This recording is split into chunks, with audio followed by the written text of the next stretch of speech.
Bonsoir à tous, bienvenue à ce journal, en voici les titres. Le nouvel écrin du marché de Ganri au cœur du quartier des affaires de Cotonou s'apprête à accueillir ses usagers et juste avant, les marchands se sont vus attribuer leur place par tirage au sort. Détection des talents sportifs féminins à travers le Bénin, ambition portée par le Festival national du sport féminin. On ira à Dogbo voir les promesses révélées par la 8e édition de ce festival sportif. Au Sénégal, on verra les images de ce proche d'Ousmane Sonko investi au perchoir du Parlement sénégalais. En Angola, le président américain a annoncé $1 milliard d'aide humanitaire à l'Afrique pendant que l'ONU en promet 47.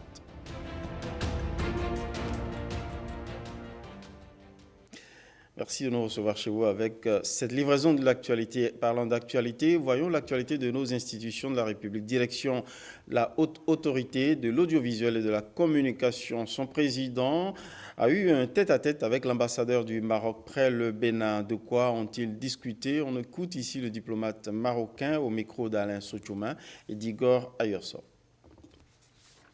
J'ai eu le plaisir d'être reçu par Monsieur le Président de la HAC. C'était l'occasion de lui présenter les félicitations et les vœux de réussite après cette nomination. D'autant plus qu'il y a une coopération très importante et fructueuse entre la HAC et la HACA marocaine. L'objectif, c'est de continuer et de fructifier encore davantage cette relation, d'autant plus que, comme j'ai dit à Monsieur le Président, c'est le régulateur un peu de la démocratie et des médias. Donc c'est un organisme qui joue un rôle extrêmement important dans les démocraties et il faut qu'il soit renforcé.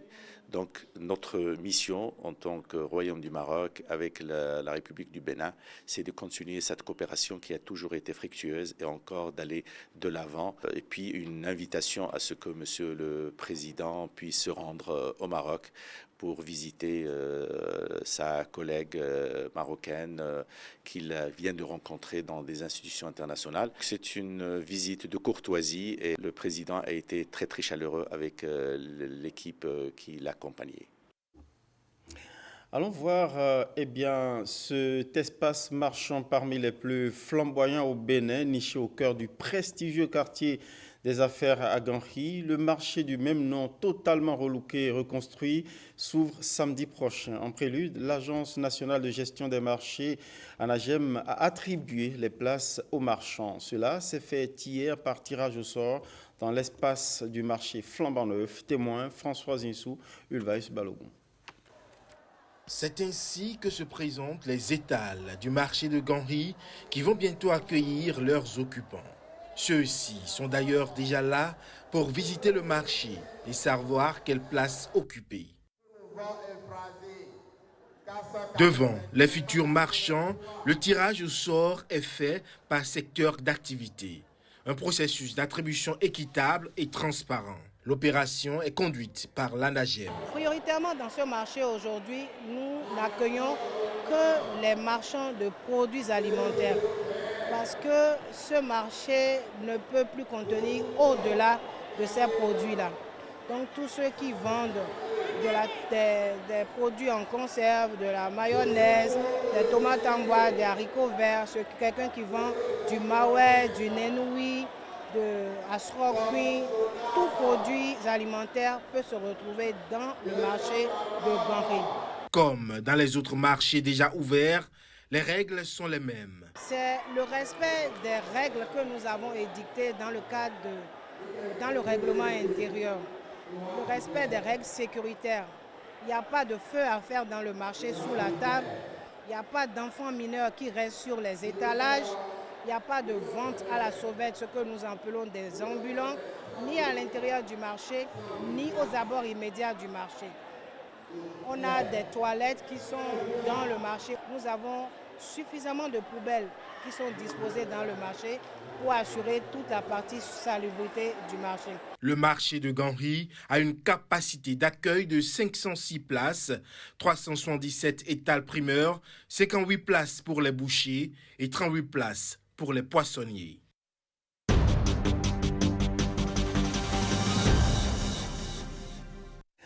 Les affichages publicitaires, souvent aguichants, peuvent devenir agaçants lorsque posés de façon sauvage. Malgré les multiples rappels à l'ordre, l'affichage désordonné se poursuit à travers les rues de Cotonou et du Grand Nokoué. Les autorités veulent passer à l'offensive. Le dossier environnement de ce journal se penche sur les affichages sauvages qui enlaidissent et affectent le cadre de vie. C'est avec Amandine Aniambossou. Un paysage urbain défiguré. Les murs, les poteaux, les façades, tout est bon pour y apposer une affiche publicitaire au mépris de la loi. Un véritable fléau qui ternit l'image des communes et porte atteinte au cadre de vie. Du point de vue esthétique, c'est pas joli quand on est dans un pays qu'on voit des papiers collés un peu partout, c'est pas joli à voir.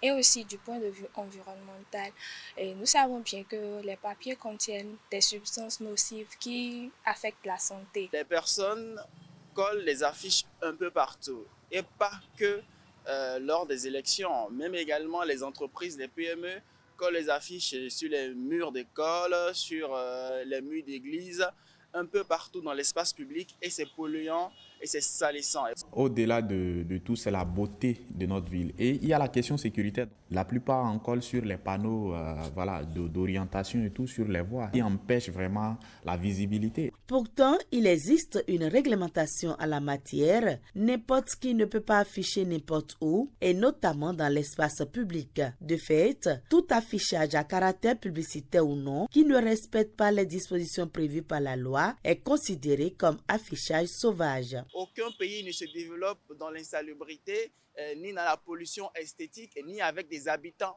malades. À l'heure de la digitalisation, nous pouvons aussi solliciter les privés comme les publics à la mise en place des panneaux de signalisation numérique pour faciliter cet état de choses. Le secteur de l'affichage publicitaire au Bénin est encadré par un décret qui date de septembre 2023 et qui régit la publicité dans les communes du Grand Nokoué. Le gouvernement tape donc de poing sur la table en interdisant les affichages sauvages à Cotonou et environ. L'objectif est de prévenir la dégradation de la qualité paysagère et environnementale des axes urbains des villes du Grand Nokoué. Ça pose un problème du respect du cadre réglementaire en matière de publicité dans la ville de Cotonou et dans les grandes villes du Bénin.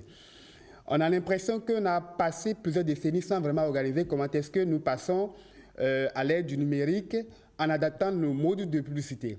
Avec ce qui a été fait comme investissement, avec ce qui se fait déjà actuellement comme investissement, il faut mettre un terme à ça.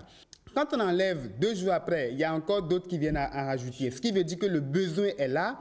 Et les mairies, je pense, ont l'opportunité de développer donc cette politique-là pour que les entreprises puissent avoir accès à ces espaces de publicité à des coûts réduits. C'est le bien public parce que tout le monde doit considérer ou avoir à l'idée, prendre conscience que tout ce qui est bien public lui appartient aussi. Et il a sa responsabilité, il a une responsabilité de prendre soin de ça. Les infrastructures lui appartiennent aussi, donc il doit pouvoir contribuer, que ce soit en tant qu'individu ou en tant que citoyen, à la préservation de ça. Parce que c'est comme ça qu'on peut tendre vers le développement ou aller vers le développement.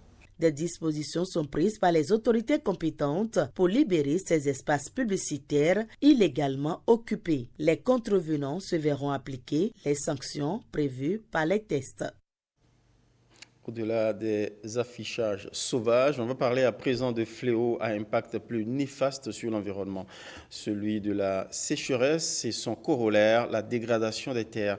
La situation est très préoccupante avec des effets sur l'alimentation et l'économie mondiale. Au Bénin, des impacts plus grands sont perceptibles chez les petits producteurs. Quelle réponse face à la situation? L'ancien ministre béninois de l'Environnement, Luc Nyankadia, en parle ici.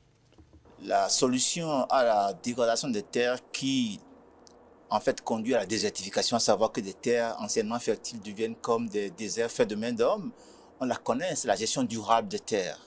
Elle se fait au niveau local, avec des politiques nationales qui permettent de satisfaire les besoins en matière d'agriculture sans dégrader les terres. Et il faut pour cela de la coopération internationale. Pourquoi de la coopération internationale? Parce que les processus de dégradation des terres ont, je dirais, 2 éléments essentiels. Le premier, c'est un usage inapproprié des terres. en particulier face au changement climatique. Les changements climatiques qui sont le second volet et dont l'un des aspects importants s'appelle les sécheresses. L'action essentielle se mène au niveau national par des politiques publiques et des investissements qui permettent de faire ça en actant ou en travaillant essentiellement avec des acteurs locaux. On peut souhaiter qu'à cette COP-ci, la 16e, que les nations comprennent davantage que l'action est locale. Au Bénin, en 2000 et 2010, la dégradation des terres a atteint 19% additionnel de l'espace cultivé au Bénin. Ça a été évalué en termes de la valeur du PIB du Bénin de l'an 2000 à 8% par an. Et c'est 32% de personnes, de population béninoise additionnelle qui ont été affectées. Donc vous voyez les proportions du phénomène. Depuis lors, donc de 19% dans la première décennie, on est passé, donc en 2010, on est passé à 18% en 2010 et 2020. Donc une inflation, mais à la marge. Il faut faire beaucoup plus. Luc Yankadja, ancien ministre de l'Environnement du Bénin, rencontré à la COP 16 par notre envoyé spécial William Tchoki. Restons à la COP 16 où la lutte contre la désertification était au cœur des discussions. À Riyad, la prise urgente de résolutions pour freiner la dégradation des terres est martelée. Un appel à l'action en somme. Écoutons à ce sujet le secrétaire exécutif de la Convention des Nations Unies de lutte contre la désertification et la sécheresse. Nous avons perdu 40% des terres fertiles du monde qui sont dégradées. Donc il y a quelque chose qui ne va pas. Et il est important que nous fassions une introspection pour voir quels sont les axes majeurs d'intervention. L'une des causes profondes, c'est que nous n'avons pas de politique très claire dans les États pour pouvoir apporter des directives et des directions claires. Par exemple, pour les compagnies d'extraction minière, on leur demande pourquoi vous faites ça dans tel pays en développement. Ils disent que la législation nationale n'est pas adéquate. Donc nous appliquons notre propre législation, puisque nous n'avons pas la directive du gouvernement. Les gouvernements eux-mêmes utilisent l'argent public pour subventionner des activités qui sont nuisibles à l'environnement, qui sont nuisibles à la terre. Donc c'est une politique mauvaise. On est en train d'investir sur la destruction de notre patrimoine naturel. Donc il va falloir changer également ces politiques. Et une fois qu'on a fixé les causes profondes, maintenant on peut arriver aux solutions qui peuvent être apportées. Et l'une des solutions que nous pensons être évidente, c'est d'abord quand vous êtes un médecin et que vous arrivez à vous trouver quelqu'un qui saigne, vous faites la première chose, c'est d'arrêter la saignée. Donc arrêter la dégradation des terres.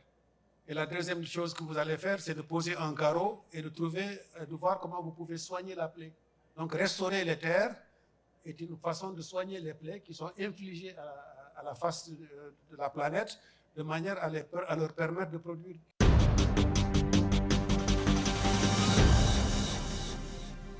Les grands chantiers d'infrastructure du Bénin appellent des compétences techniques chez les jeunes. Opportunités d'emploi, donc. Des offres de formation se structurent derrière pour y répondre, comme cette initiative à l'employabilité des jeunes portée par le projet routier Djougou-Péonko-Kérou-Banikwara. Cette initiative a déjà donné une cohorte de 110 jeunes formés au BTP à Parakou. Le programme de leur formation se poursuivra à Lomé, au centre régional de formation pour l'entretien routier Serfer. Ronald Robinson et Alexis Assoba nous en parlent. À la faveur de la composante C du projet d'aménagement et de bitumage de la route Djougou-Péonko-Kérou-Banikwara, 220 jeunes au total sont formés au métier de bâtiment et travaux publics. Il s'agit de mettre en place des mesures d'accompagnement aux populations vivant dans la zone d'influence du projet en appuyant au fait l'employabilité des jeunes. Quand on est allé voir les dossiers à Nati-Tembou, on était vraiment surpris de constater que pour 200, on avait près de 3000 candidatures. Pour dire que vraiment le besoin est là. Dans ce programme de formation réparti en 2 vagues de 110 jeunes, on compte 17 femmes pour le premier lot et 44 femmes pour le second. C'est une deuxième corde à mon arc. Ce que j'avais appris, c'était la soudure. Maintenant, j'ai choisi le ferraillage parce que moi, Quand je vois les ferrailleurs travailler, ça m'inspire beaucoup. Je suis très heureuse de suivre la formation parce qu'en tant qu'une jeune mère, c'est vraiment bon de saisir les opportunités de suivre les formations. Bon, si on me recrutait un jour, oui, je vais le sévrer. Je vais trouver quelqu'un, même si c'est crèche, il peut aller rester là-bas, je vais travailler. D'après les initiateurs de ce projet, il s'agit d'une opportunité énorme qu'offrent le gouvernement et la BAD pour accompagner la promotion de l'emploi. Des maçons, des menuisiers, des coffreurs, des ferrailleurs, des terrassiers, des conducteurs d'engins lourds issus de la zone d'influence du projet. Vous comprenez donc que les bénéficiaires de cette formation sont des acteurs clés de la politique du gouvernement bien pensée en matière de construction d'infrastructures routières. J'ai entendu que des notions d'entrepreneuriat vous seront également administrées de manière à ce que vous puissiez vous prendre en charge au cas où vous n'aurez pas pu réussir une insertion dans une entreprise. Pour le gouvernement, la qualification de ces jeunes pour les chantiers en cours et à venir constitue un facteur de production des infrastructures routières destiné à la transformation structurelle de l'économie béninoise. Au Bénin, comme partout ailleurs sur le continent africain, le nombre de filles dans les filières scientifiques et numériques reste faible. Pendant que le gouvernement décide de susciter des vocations féminines scientifiques, à l'initiative du ministre du Numérique et de la Digitalisation, des jeunes filles sont enrôlées dans des formations scientifiques. Voyons l'initiative avec Amandine Anyambossou. La technologie est l'un des outils les plus puissants pour autonomiser les femmes et les jeunes filles. En Afrique, seulement 18% utilisent Internet, alors que les compétences numériques permettraient aux jeunes filles d'avoir un avantage sur le marché du travail concurrentiel. Un état de choses que le gouvernement béninois tente de corriger en suscitant des vocations. La série C parce que c'est une série majoritairement scientifique. Pendant la formation, j'ai préféré la création des sites parce que grâce à ces sites web, je pourrais faire plusieurs choses que je n'avais pas l'occasion de faire. Tout ce qui a rapport avec la science, j'aime ça. On a aussi fait un détecteur de mouvement qui détecte la présence des personnes. J'ai eu à former 40 filles dans le domaine des TIC.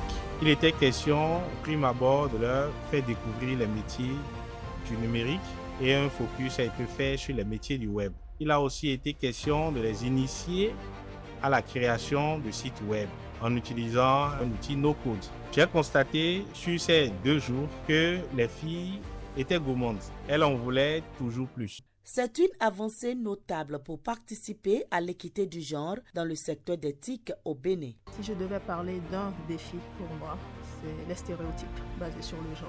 Parce que historiquement, c'est un domaine, on va dire en griffe, réservé aux hommes. Vraiment les stéréotypes basés sur le genre qui parfois peuvent vous pousser à vous remettre en question, à se demander si on est à notre place. Mais je pense quand même que des choses se font et qui permettent de changer. Je vois de plus en plus de jeunes filles qui veulent aller vers le secteur du numérique, vers les métiers plus professionnels, plus techniques aussi. Donc ça change, peut-être pas à la vitesse qu'on aurait voulu, mais ça change. Et surtout, on doit continuer de faire des efforts, de dire à ces jeunes femmes qu'elles ont raison de choisir ce secteur, qu'elles ont le soutien des personnes avant elles et surtout qu'elles seront soutenues dans tout ce parcours qui n'est pas toujours facile. Je rêve que les femmes dans le secteur des TIC, du numérique, puissent pleinement jouer leur rôle, ouvrir leur plein potentiel, évoluer comme leurs compères hommes. Il s'agit donc pour le Bénin de remettre au cœur de la formation des jeunes filles les TIC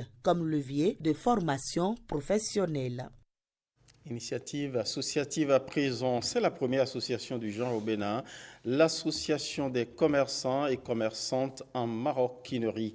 L'ASCOMA vient d'être mise sur pied en entend promouvoir des compétences en la matière. Les associatifs de l'ASCOMA ont effectué leur première sortie ce mercredi 4 décembre à la Bourse du Travail à Cotonou. Écoutons la présidente de cette association au micro de Simon Villon et Alexandra Diotan nous parler de son engagement.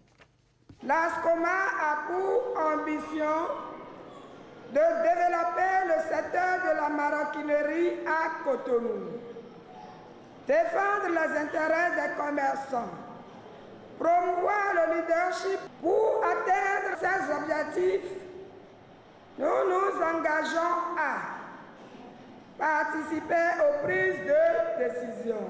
Organiser des formations, contribuer à la résolution pacifique des conflits. Nous souhaitons souligner l'importance du projet de la délocalisation du marché d'Antokpa vers le marché de Gros et la maroquinerie au centre de pôle commercial GMK de Cotonou.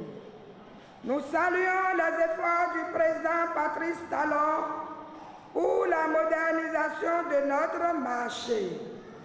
Nous sommes convaincus que le nouveau pôle commercial changera notre quotidien. Monsieur le représentant du liquidateur de la SOGEMA, nous vous invitons à consulter largement les usagers lors des prochaines étapes de la délocalisation. L'ANAGEM a également un rôle crucial à jouer dans la prise en compte de nos propositions, à savoir l'enroulement, étalage par étalage, des vendeurs de sacs, chaussures, valises et accessoires. Notre combat est de préserver les acquis du gouvernement et de contribuer à la réussite de ce projet.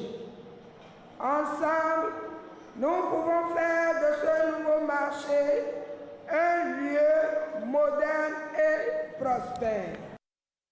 On va parler à présent de promotion, de développement des talents sportifs féminins au Bénin. Direction la commune de Dobo qui a abrité la 8e édition du Festival national du sport féminin, initiative qui vise à détecter des talents sportifs féminins à travers les 12 départements du Bénin. Évariste Zoumaou, Samira Tchabimane.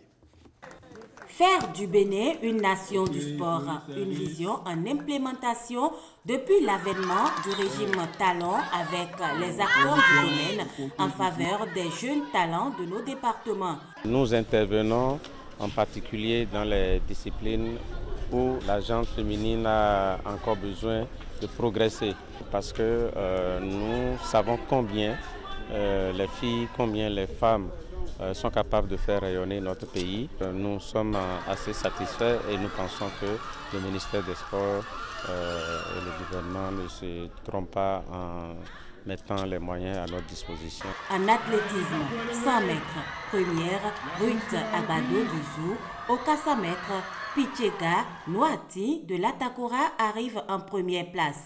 Au lancer du poids se place Gozen Ake de l'Ouémé. Au saut en longueur, c'est Fidelia Hueho qui se positionne en première place. En lutte africaine des moins de 50 kg, Draman Moumouni de la Donga. Chez les plus de 50 kg, Sakinatu Oru Ngobi du Borgo bat ses adversaires. Au volleyball, le mono conserve sa première place en battant le Zou. Nous avons suivi un magnifique festival. Je tiens tout d'abord à exprimer ma profonde gratitude au gouvernement pour cette initiative qui a permis d'observer, de voir le talent et la détermination de nos sportives. Elles vont toujours continuer à travailler pour dépasser leur catégorie parce qu'il ne s'agit pas seulement des U17, mais on va au-delà de ça pour constituer des sélections nationales afin que le Bénin soit valablement représenté. Non seulement participer aux compétitions internationales, mais rentrer au pays avec les trophées. Les plus méritants de cette compétition vont bénéficier à travers différents programmes d'un appui et d'une formation de qualité afin d'être utiles aux fédérations et participer à des compétitions de haut niveau. À présent, notre dossier santé focus sur le goitre. Très disgracieuse, cette augmentation anormale de la thyroïde touche des millions de personnes dans le monde entier, souvent en silence. Quels sont les facteurs qui favorisent son apparition ? Comment peut-on prévenir et traiter le goitre ? Réponse avec une endocrinologue, spécialiste des maladies hormonales et une nutritionniste. On verra l'impact de l'alimentation sur la santé de notre thyroïde. Le dossier santé du jour est signé Christelle Tongodo. Le goitre, une affection caractérisée par un gonflement de la glande thyroïde, est souvent liée à des carences alimentaires, mais aussi à d'autres facteurs de risque. Le goitre, c'est une augmentation du volume de la glande thyroïde. On retrouve des antécédents familiaux de goitre dans la famille, souvent une carence iodée. Il y a aussi la consommation de tabac que nous retrouvons. Et souvent chez les femmes enceintes, il y a une prédisposition à faire un goitre chez elles. Certains aliments consommés en excès peuvent entraver l'absorption de l'iode par la glande thyroïdienne. Nous conseillons d'éviter certains aliments. En l'occurrence, l'alcool, les boissons excitantes, spécialement le café quand on le prend de façon excessive, les thés qui sont trop forts, il faut les éviter. Nous avons le chou, le soja, le navet, la patate douce, le manioc, les aliments ultra transformés, les fast-foods. Le sucre en excès, il faut l'éviter. La nutritionniste met surtout l'accent sur les aliments riches en iode, essentiels pour la prévention du goitre. Les aliments à privilégier sont notamment le sel iodé, mais il ne faut pas le prendre en excès parce que tout déséquilibre de quelque aliment que ce soit peut entraîner des dysfonctionnements. Nous avons les algues marines et les plantes qui poussent sur les sols qui sont aux côtés de la mer. Nous avons les produits de la mer, en l'occurrence les poissons tels que le thon, les sardines, les mollusques, le maquereau. Nous avons également les crevettes, l'œuf, le lait, lentilles, l'avoine. Nous avons également le sélénium et le zinc qui sont très importants, qui aident aussi la fonction thyroïdienne. Ne pas respecter ces règles alimentaires expose à des complications graves. D'abord, il y a une asthénie physique, c'est-à-dire le patient est très fatigué. Il y a un amaigrissement très prononcé. On peut avoir également une sensation de corps chaud, sans fièvre. Sur le plan cardiaque, le patient a des palpitations. Sur le plan respiratoire, il est très fatigué, une dyspnée. Sur le plan de la reproduction, on peut avoir dans les deux sexes une baisse de la libido, une infertilité et une irrégularité du cycle menstruel chez la femme. Prévenir le goitre, c'est agir sur ses causes avant qu'il ne devienne un problème de santé majeur. Une alimentation adaptée et une prise en charge précoce restent les clés pour éviter des complications graves.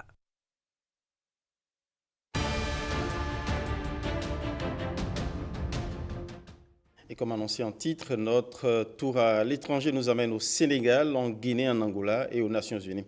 Voyons la page internationale. Au Sénégal, la nouvelle législature élut son président. Malick Ndiaye, jusqu'alors ministre des Transports terrestres et aériens, est le nouveau président de l'Assemblée nationale. Réputé proche d'Ousmane Sonko, il devient officiellement le deuxième personnage de l'État. Le Premier ministre Ousmane Sonko, quant à lui, a annoncé avoir choisi de rester à la tête du gouvernement plutôt que de devenir président de l'Assemblée, coupant ainsi court aux spéculations sur son rôle après la victoire de son parti aux législatives. La Guinée a décrété lundi 3 jours de deuil national après la mort d'au moins 56 supporters dans un mouvement de foule survenu lors d'un match de football dédié au chef de l'État. Le drame, initialement présenté comme des heurts entre supporters, a été déclenché par l'expulsion de joueurs et un pénalty accordé contre l'équipe de l'Abbé en finale d'un tournoi doté d'un trophée à l'effigie du général Doumbia. Un collectif d'organisations guinéennes estime par ailleurs le nombre de supporters de football tués à 135 contre 56 par le gouvernement.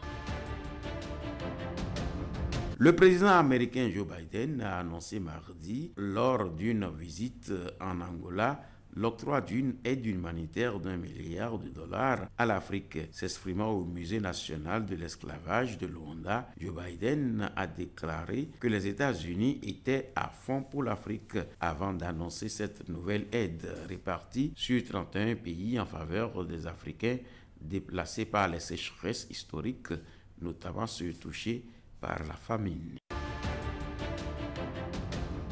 L'ONU lance un appel humanitaire à hauteur de 47,4 milliards de dollars pour aider 190 millions de personnes l'an prochain dans un monde malmené par les conflits et les changements climatiques.